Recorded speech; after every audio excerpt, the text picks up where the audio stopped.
राम राम मित्र, मी गेलो होतो ठाण्याला बरं का. ठाण्याला कस्टमरला सोडलं, रिटर्न मला रावेतची ट्रिप लगेच वाजली. कस्टमरला पिकअप केलं आणि थेट आम्ही लोणावळा घाटात आलो. लोणावळा घाटात आलो तर बघतोय तर काय कुठेच ट्रॉफिक नव्हतं. तसंच पुढे आलो तर बघतोय तर का लांब लचक लाईन लागली होती, कारण एक्सप्रेस हायवे बंद केला होता काहीतरी कामामुळे.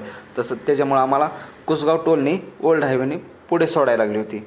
लांब पुढे आल्यानंतर कस्टमर मला काय म्हणायला लागलं, तुम्ही कसं काय ओल्ड हायवेने घेतलं एक्सप्रेस हायवे सोडून? म्हणलं अहो सर, म्हणलं एक्सप्रेस हायवे बंद आहे. ते मला काय म्हणले कस्टमर, मी बसलोय, मी पैसे देणार आहे, तुम्ही मला का न विचारलं नाही? अहो म्हणलं तुम्ही पैसे देणार मान्य आहे, म्हणलं रस्ताच बंद आहे तर मी काय करणार? म्हणलं तुम्ही चिडून का बोलायला लागलो? तुम्ही पैशाचाच विषय काढला म्हणलं डायरेक्ट.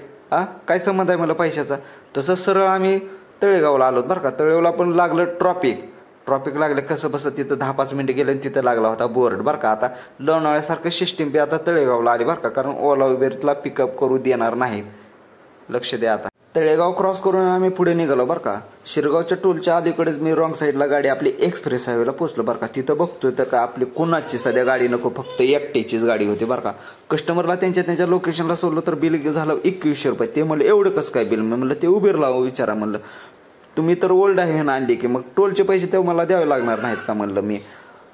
ते म्हणले तर सगळेजण पैशासाठी करते. अहो मान्य पैशासाठी. म्हणलं तुम्हाला टोल ॲड होणार नाहीत का? म्हणलं फुकट